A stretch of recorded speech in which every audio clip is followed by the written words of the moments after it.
और एक और टेस्टमोनी है मेरी। मेरी आपसे मार्च में जब बात हुई तो उसके 2 दिन बाद जो है ना मेरे भाई का रिजल्ट था।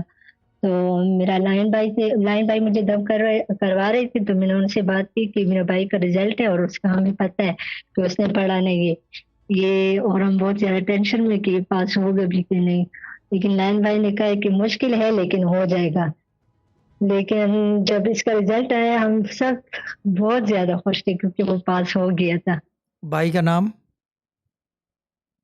मोहम्मद मुनीब। आपके भाई का एक और छोटा भाई भाई भी है। है? जी। आपके भाई का एक और भाई भी है? जी जी है, मोहम्मद जमील मेरा बड़ा भाई है। ठीक है, गुड है। इसके पहले बेटी है? नहीं, पहले पहले भाई है मोहम्मद जमील, फिर ना मैं ना ना ना ना, हूँ मोहम्मद यूसरा। जमील की बेटी है, शादीशुदा है, ये पूछ रहा हूँ। नहीं नहीं नहीं नहीं, शादीशुदा नहीं है।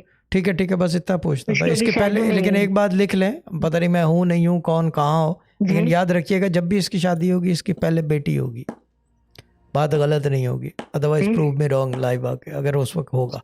ठीक है।